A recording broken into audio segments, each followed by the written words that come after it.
He started standing around with his head down like he might have had a horn infection or a sinus infection or something was bothering him. More closer you looked at him, he looked like he was losing his sight.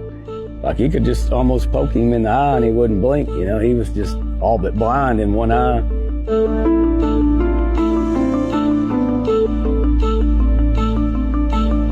When Ricky Vaughn first got here, we initially diagnosed him with sinusitis. But on day 3, when we were getting him out of his stall, he seemed to kind of bump into the side of his left side with the gate that was open. It kind of seemed as if he didn't know what was over there. We ended up putting him under general anesthesia and getting a CT image of his skull. This is our CT room, and this is where Ricky Vaughn had his CT performed. We have a hoist. Once the bull is down, we'll hoist the bull up onto a table. And then from there, we will wheel the bull into here, laying on his back. And from that point, we will slide the bull head first into the CT scanner.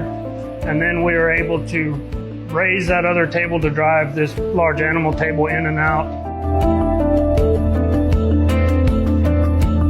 What Ricky Vaughn had was a pituitary abscess. And of course, the pituitary is a gland, it's an endocrine gland that makes hormones that drive most of the processes in your body. It's a really critical gland.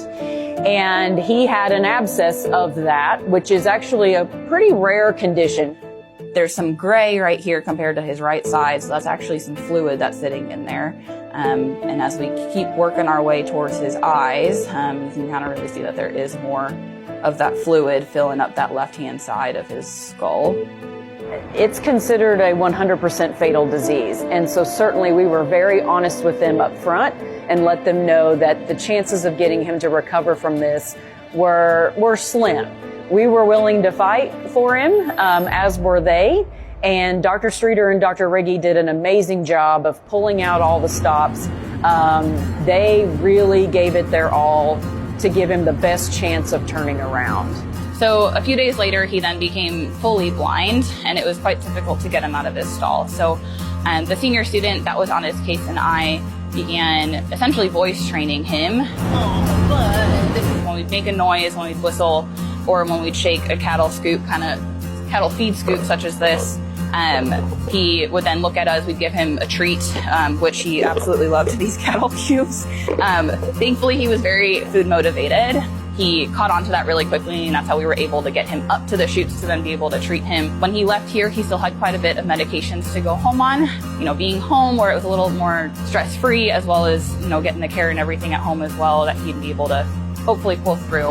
Ricky Vaughn, out in round number 1. It's the only time we've seen it at this level, and it was a doozy. Yeah, it was wild, man. Another electric out from Ricky Vaughn. Boy, oh boy. Everybody there is hoping they keep bringing that one. Megan was here in Tulsa today, went up to Ricky Vaughn, shook that coffee can, his ears perked up, he licked his lips, and owner H.D. Page told me, I know that he remembers her. Guess what? Ricky Vaughn brought the heat.